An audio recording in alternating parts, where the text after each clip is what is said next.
Assalamualaikum warahmatullahi wabarakatuh.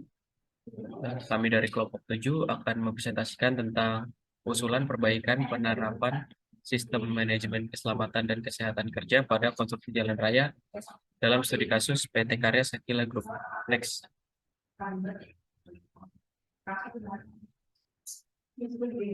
Untuk anggota kelompoknya sendiri ada saya sendiri Arisa Teddy Mahendra, kemudian ada Zahra Ayuda Gita, ada Nur Fatika Ramadhani, kemudian ada Yusuf Indrawan. Next. Yang pertama, sistem manajemen kesehatan dan keselamatan kerja.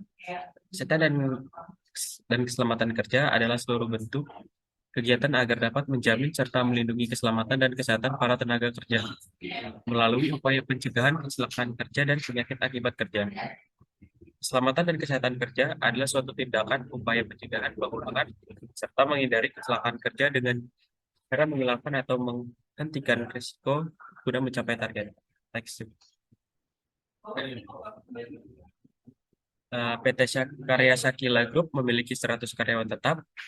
Dalam proses produksi aspal di PT Karya Sakila Group, masih ada karyawan yang tidak memperhatikan prosedur kerja, tidak menggunakan APD lengkap, seperti tidak menggunakan helm proyek, sepatu safety, masker, kacamata, dan earplug. Tetapi pada kenyataannya, saat ini masih terjadi kecelakaan kerja. Berdasarkan data yang ada, karyawan PT Karya Sakila Group dalam 1 tahun terdapat kecelakaan kerja sekitar 20 karyawan mengalami kecelakaan kerja.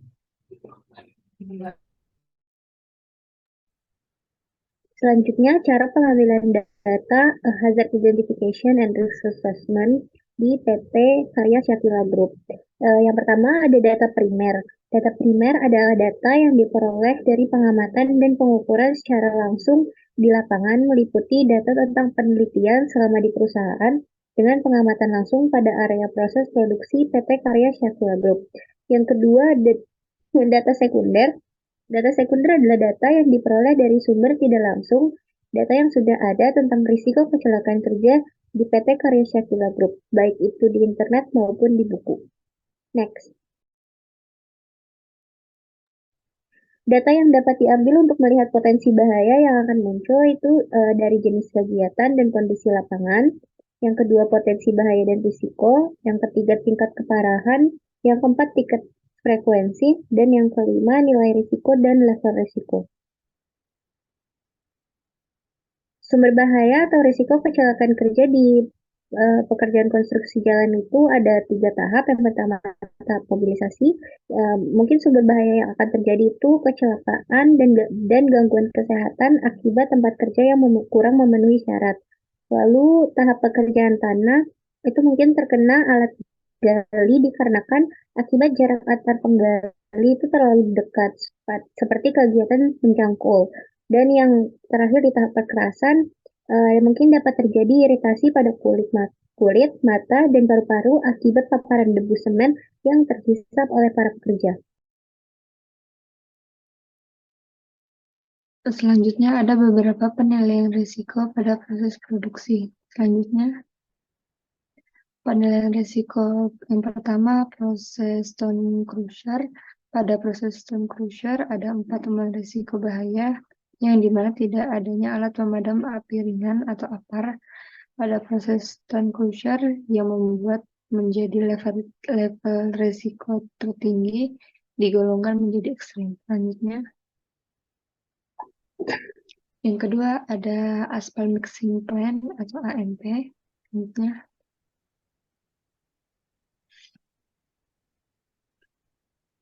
pada proses produksi ini terdapat 10 temuan risiko bahaya yang ada pada aspal mixing plant.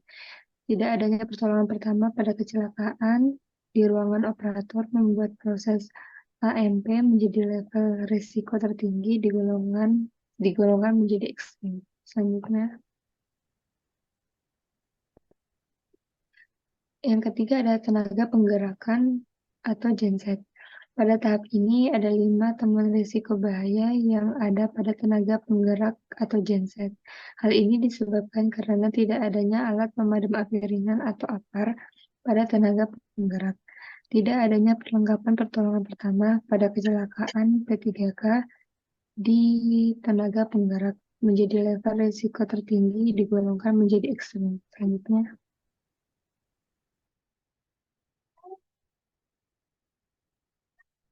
Ya, untuk yang selanjutnya itu ada kesimpulan.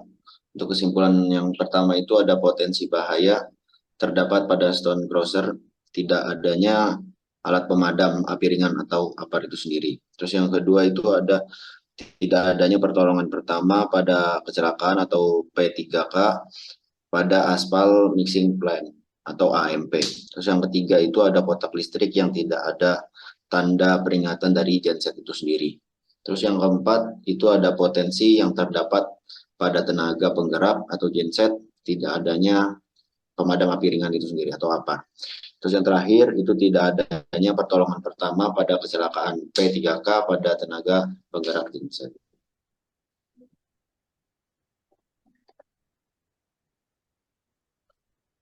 Yang selanjutnya yaitu saran yang dapat diberikan dalam studi kasus kami itu, yaitu yang pertama melakukan pelatihan kepada pekerja tentang pentingnya sistem manajemen keselamatan dan kesehatan kerja atau SMK 3 dan melakukan pengarahan apa yang akan dilakukan jika terjadinya seperti kecelakaan pada saat bekerja.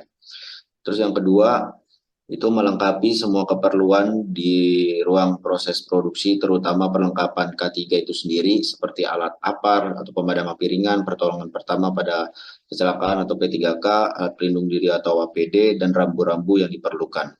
Dan yang terakhir yaitu membuat standar operasional prosedur atau SOP, dan tata tertib untuk para petugas itu sendiri, yang nantinya tata tertib tersebut ditempel di tempat yang mudah dilihat oleh para pekerja agar setiap memasuki ruangan proses produksi para pekerja dan pengunjung dapat mengetahui batasan-batasan yang ada di sekitar konstruksi.